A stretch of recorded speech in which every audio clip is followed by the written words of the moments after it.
Halo semua, Surabaya itu penuh dengan cerita. Nah, saat ini aku ingin menceritakan soal bangunan tua di Surabaya yang dulunya adalah rumah sakit. Tapi ternyata plot twist-nya, sebelum rumah sakit, bangunan ini dulu adalah panti asuhan perempuan yang ada sejak zaman Belanda. Nah, bagi warga Surabaya biasanya mengenal tempat ini sebagai bekas dari Rumah Sakit Mardi Santoso. Nah, rumah sakit ini dulunya memang dikelola oleh perkumpulan dan gereja Protestan. Dan dulu mereka sempat melayani masyarakat Surabaya sebelum akhirnya ditinggalkan. Nah, saat ini aku ingin menceritakan sedikit detail terkait bangunan ini yang sebelumnya adalah panti asuhan, jadi rumah sakit, jadi tempat makan, jadi kafe, dan akhirnya terbengkalai. Ciri khas dan keunikan dari bangunan Masjid Wesius. Nah, bangunan ini menampilkan luas dan tinggi ruang yang memungkinkan ventilasi efektif. Halamannya juga sangat luas untuk belajar dan bermain, serta interior yang memiliki kesan terang dan terbuka. Sejarah pendirian dan perkembangan panti asuhan Masjid Wesius. Nah, tujuan awalnya adalah menampung anak yatim piatu perempuan, terutama dari golongan Belanda dan pribumi yang memiliki kelas sosial cukup tinggi.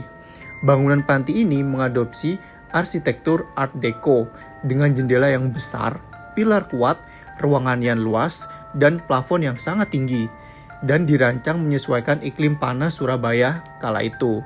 Nah, di dalam panti ini dulunya juga terdapat balai pengobatan loh, yang kemudian menjadi cikal bakal Rumah Sakit Mardi Santoso, dan menjadikan fasilitas sosial multifungsi sejak masa kolonial Belanda. Jika dibuat urutan kepemilikan, menurut Java Post ID, Masjid Wesius ini atau panti asuhan perempuan dibangun pada tahun 1854 dan dipimpin oleh direktur bernama Adi Duvekot sejak tahun 1936.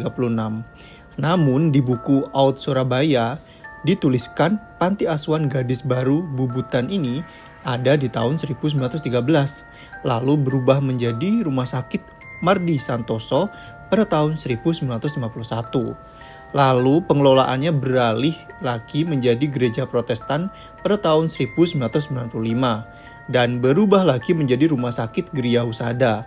Dan pada tahun 2007 berubah menjadi restoran Halo Surabaya. Masa pendudukan Jepang di Indonesia.